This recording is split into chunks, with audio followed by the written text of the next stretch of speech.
In the video that you're about to watch, I'm going to be doing some hand applique. And while I do my applique, I am going to be experimenting with different weights of thread, as well as two different methods of hand applique. One of them is the traditional needle turn applique, which I've never done before.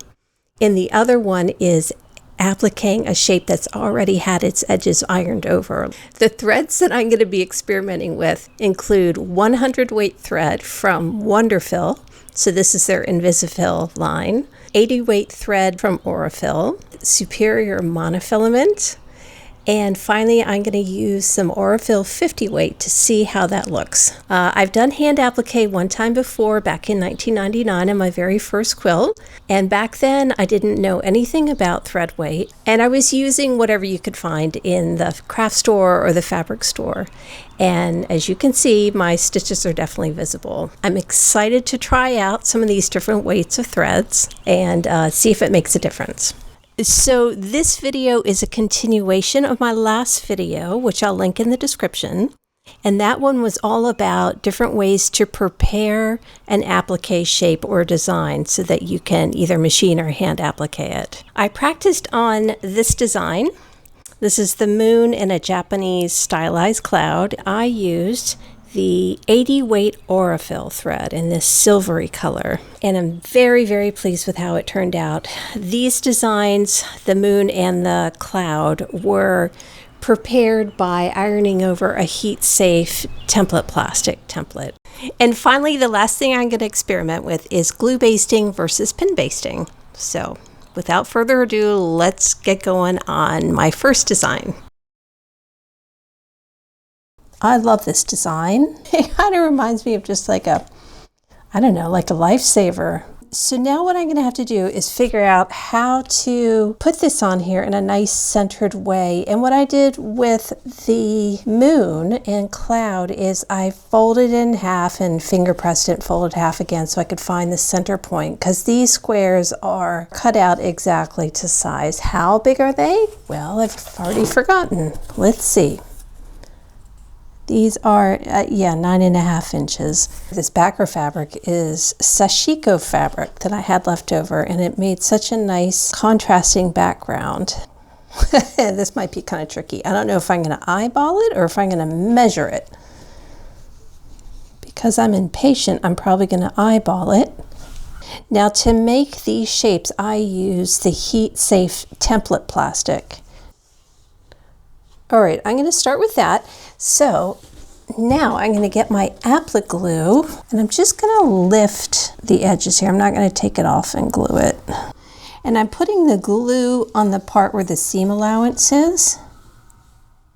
Can you see these little frayed edges? I'm going to see what I can do with that with the thread. Next time I try ironing it around and making this tiny little point, I'm going to try this Dritz fray check and see if that helps.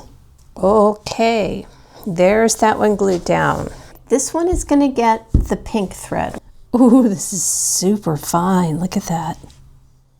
And now, this is that Japanese tulip applique needle. And let me run it through the thread magic briefly. I don't want to load it up with greasy goo.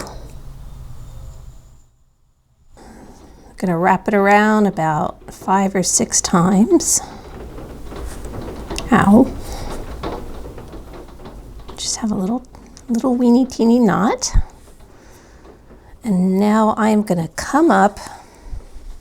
You see, this is nice and secure with that applique glue. And no pins to get in the way. So I'm just going to come up on the fold. And then I'm doing the regular applique stitch where you come right over onto the backer fabric and go back in. You're just opposite where you came out on the fold. And then you come up again less than 1/4 inch later, or that's what I do anyways, back on the fold again. Then rinse and repeat.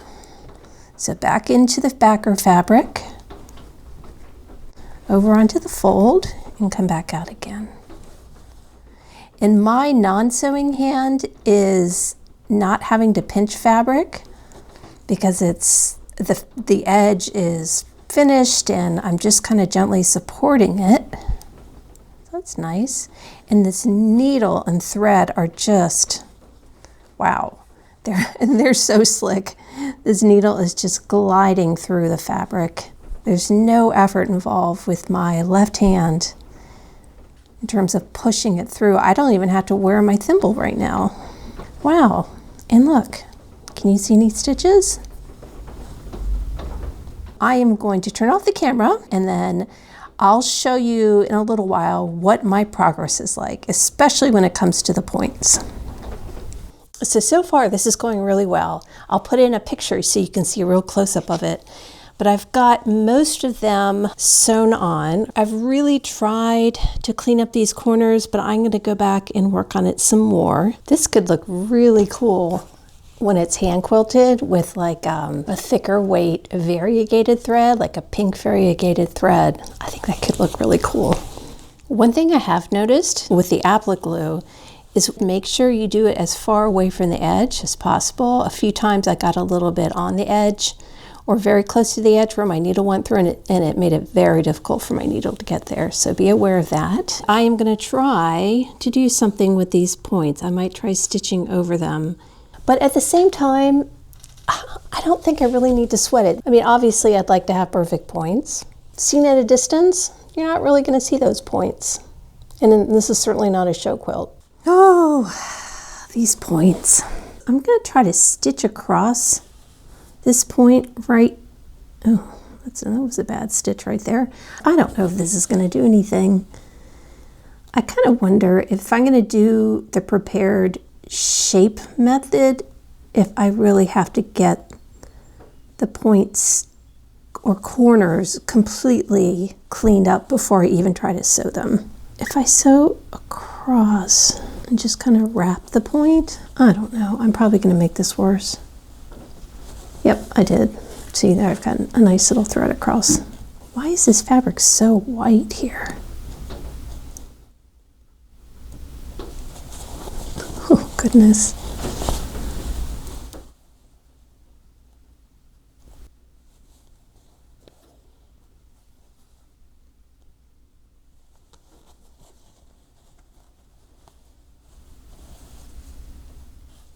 Okay, I don't think I'm making it any better by stitching over that there. So I am just going to stop here because I could probably be here all day just messing with this point right here. And I'm just going to leave it as it is. And I will continue to work on these points as I do the iron over method to prepare them. Maybe with practice, it'll just get a lot easier. I've chosen to do the monofilament experiment with this particular piece of applique because it's got edges that are different colors. And I thought, well, it'd be kind of hard to thread match that. So let's try out the monofilament and see how it does. Oh my goodness.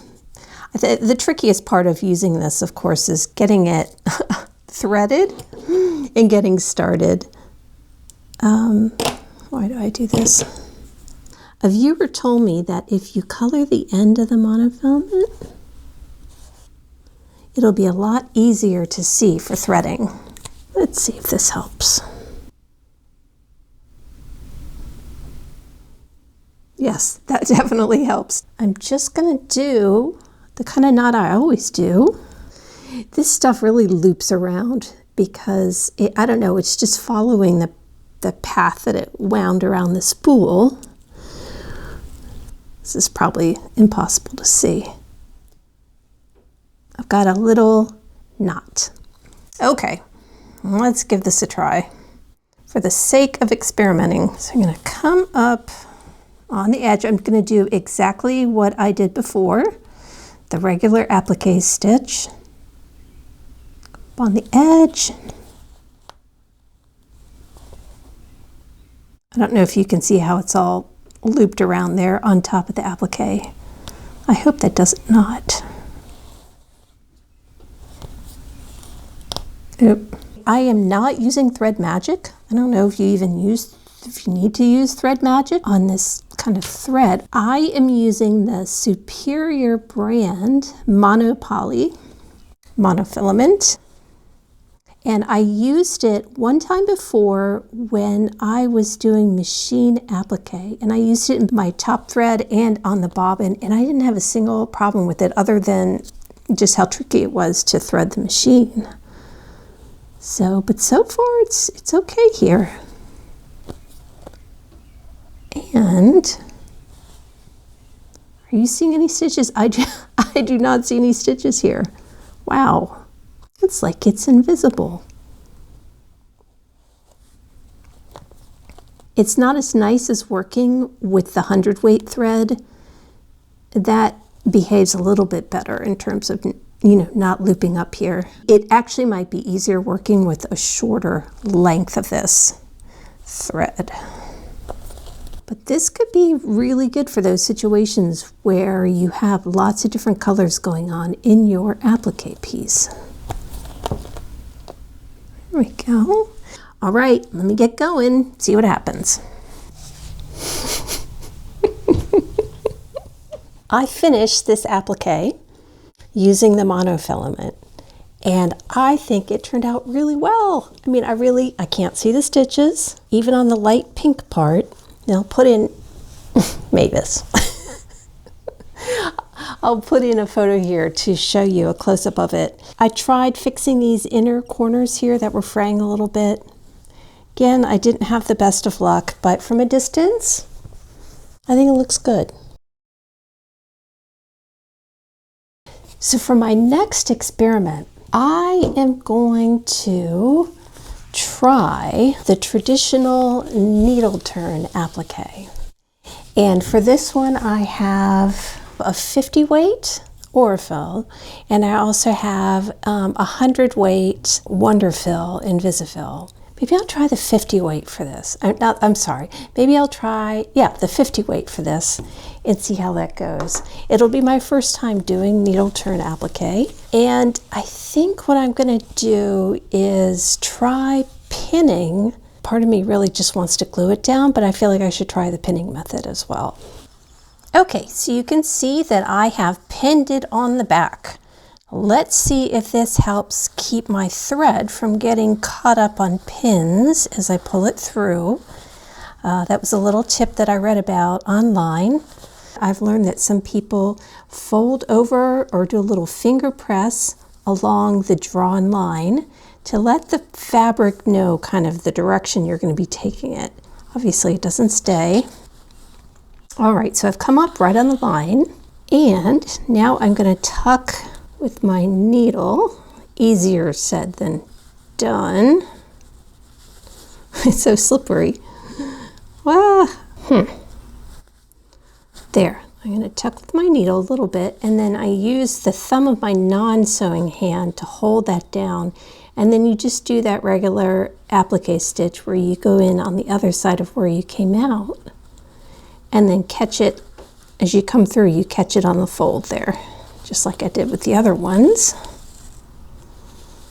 And gonna do a couple of stitches.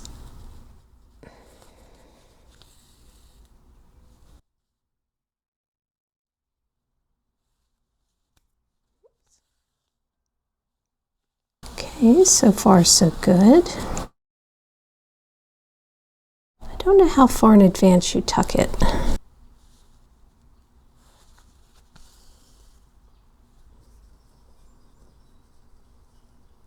So I'm kind of turning it over a little bit with my fingers, and then I'm going to go in and do the fine tuning, catching it on the underside and pulling it down till any little pointy areas are gone.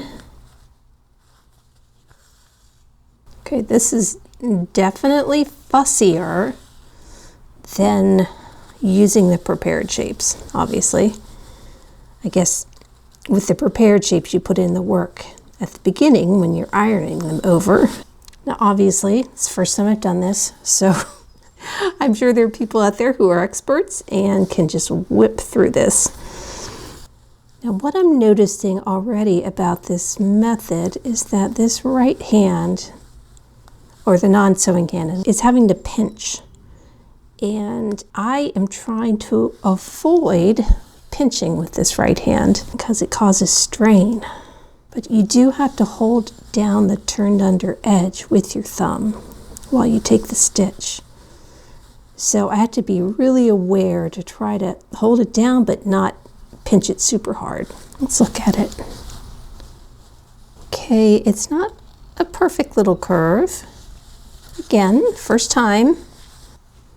Now this has certainly got to be the most eco-friendly way to do applique because you're not using the heat-resistant template plastic. I mean, you have to make a template for your design, but you can do it out of paper and then just trace it onto the front of your fabric.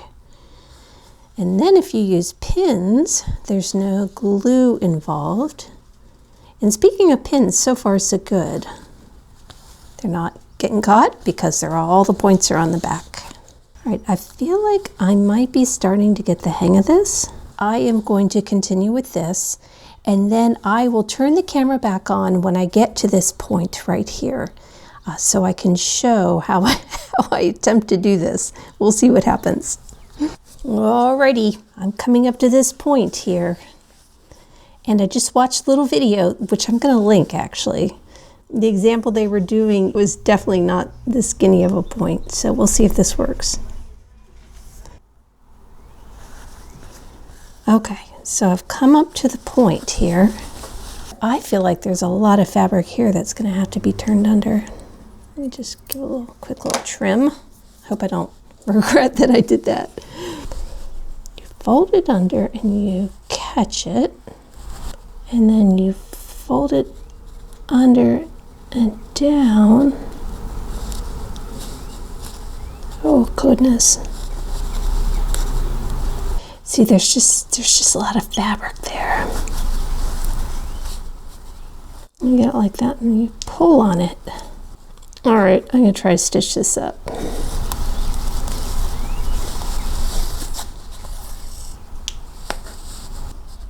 Maybe you just can't do points like this tiny in applique. As with all of my videos, please, if you are watching and you know about this technique, if you have some kind of tip for me or something that I should or shouldn't be doing, I really would appreciate your leaving a comment, because that's one of the reasons I started this channel, was to learn from, oops, that looks really bad, was to hold on a second. I can't leave that like that. One of the reasons I started this channel was to learn from all the people out there with all that experience. With my experiments along the way, hopefully I can help someone. Okay, so it's not the worst looking point, but I'll give it another try over here. I'll come back for this point. All right, coming up on the other wing point. Let's come up at the point here, the drawn point.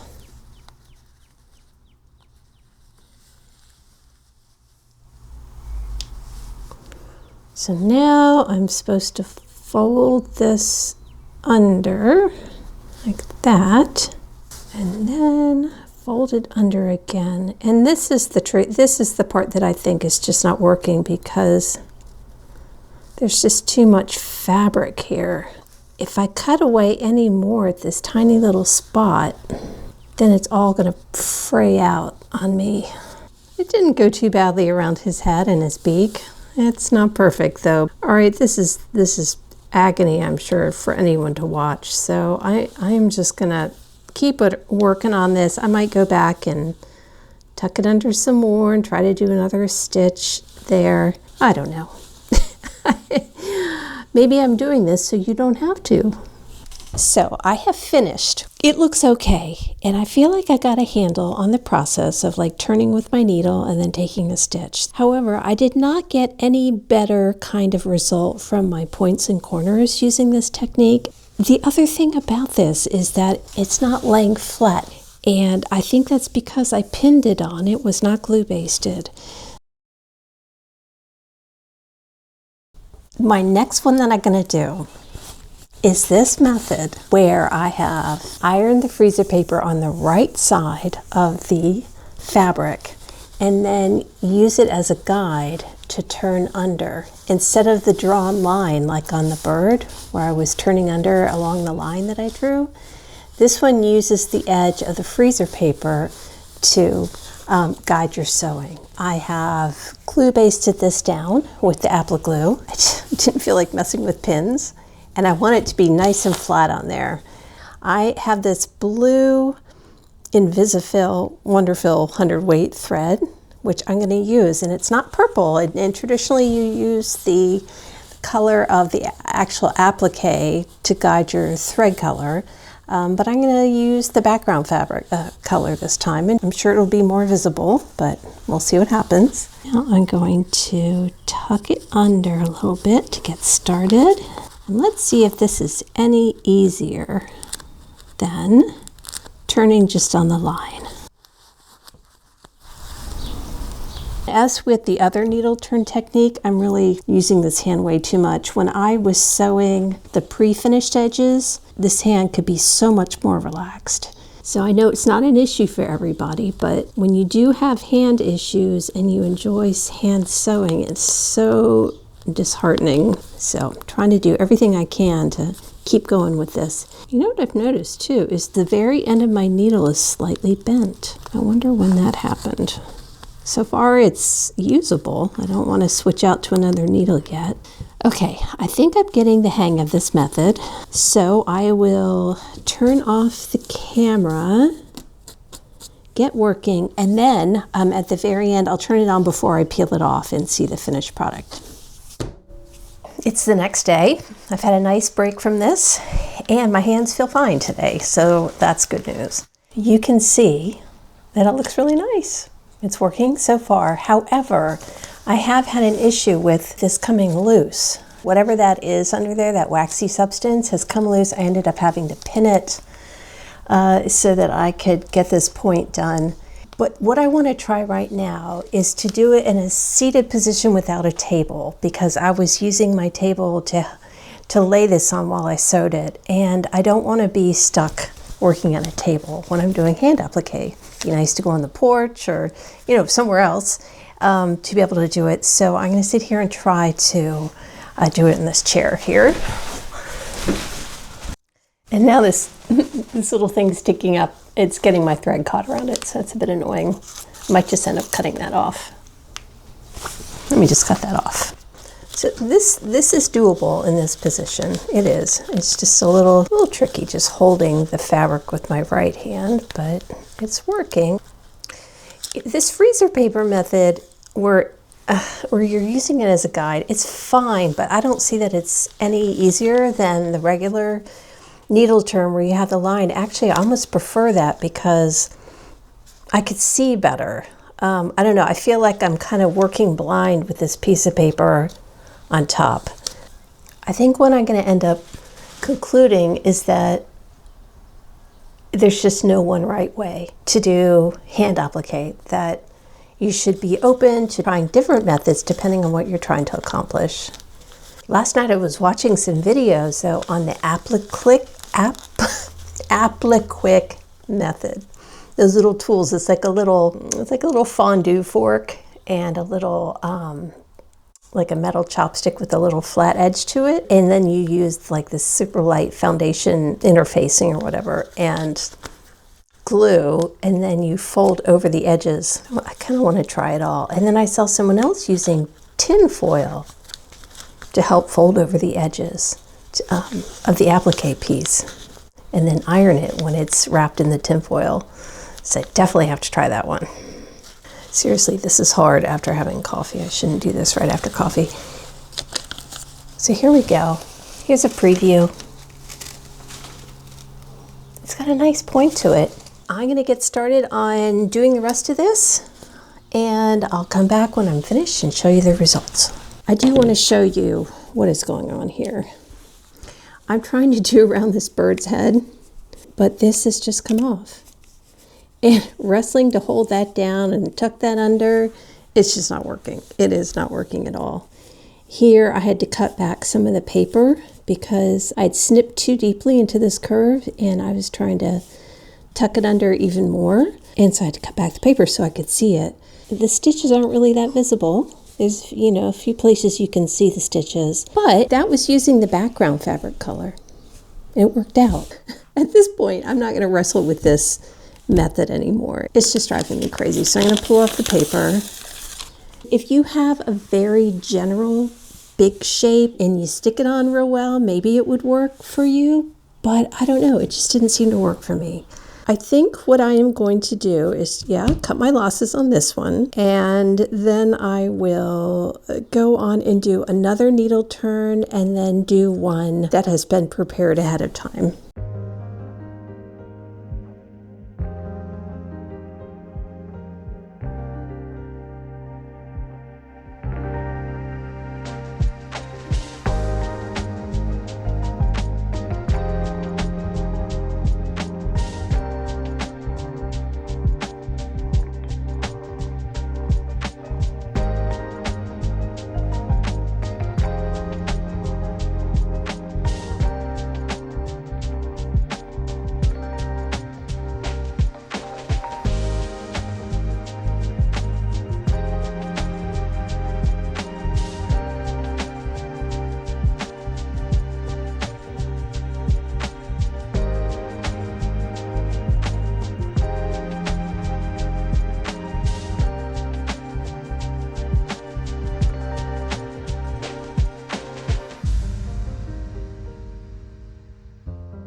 All right, let's sum this up.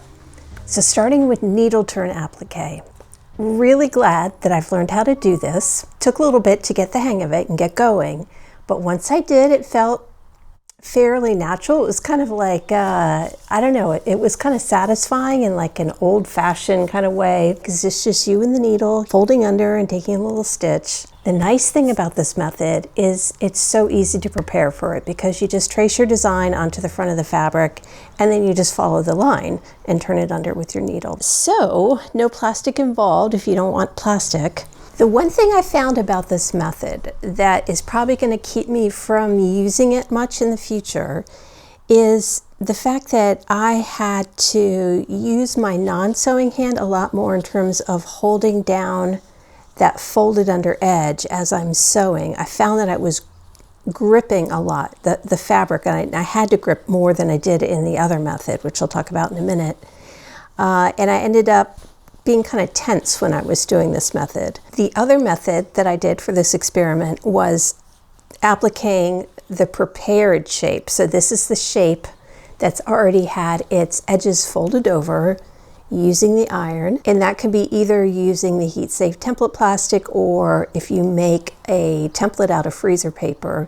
And in my previous video, which I'll link in the description, I explore those different methods, and in that way you get a finished edge so that when you go to applique it onto your fabric, it's just a really fast process, and you don't have to grip it so hard because you're not holding down an edge. So I found this very satisfying, very easy. I was able to sit on the porch in a chair.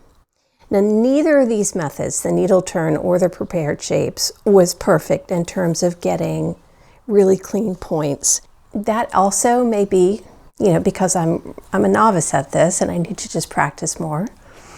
I may end up in the future not doing really sharp points like that. We'll see. We'll see if I can really get a handle on it. And if I can, I'll come back and make another video and tell you what my tricks were. They don't look horrible. I mean, they're not terrible, especially if you're going to see them from a distance. Now, when we're talking about basting or pinning, I am totally team glue based. Because once you have that on there, once you've glue basted it, it is not going anywhere. I love the Jalili Studio basting glue. This is a great little tiny applicator tip, and I feel like this bottle is going to last a long time because you only need tiny little dots of it to hold it in place. I pinned this one as an experiment. It left me with a ruffly background. It kind of slipped around while I was sewing and it didn't flatten out properly. So I'm just going to avoid the pins, because when you have glue, why use pins? As far as the thread goes, I was happy with all of the threads that I tried. They all made really nice, pretty much invisible stitches. So I would be happy to use any of those in the future, which is nice because that means you may already have a lot of colors in the 50 weight. You don't have to go out and buy 80 weight or 100 weight.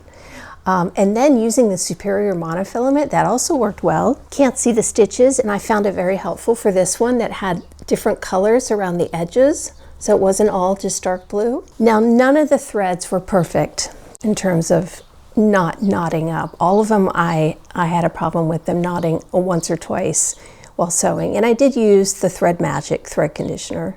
Needles, the only one I tried for this video was the Tulip number 10 Big Eye applique needles. They're very fine needles, but not hard to thread, surprisingly. Out of all the designs I did, I really enjoyed the look of this one. I think what I'm gonna do is make a wall hanging of squares of this design because I have a big variety of gradient fabrics. This is the Jennifer Sampo, S-A-M-P-O-U, ombre fabric. And it comes in a lot of different colorways. And I think I'm gonna make some kind of gradient quilt. And it'll give me a chance to practice my points, because I got little points there and there. So, if you have made it this far to the end of my video, I hope you have found this information helpful. And I would love to hear from you if you have any advice about what works for you when you do hand applique. And if you haven't subscribed, it would be great if you subscribed if you like this content. It really does help my channel to grow. And I will see you in my next video. Bye!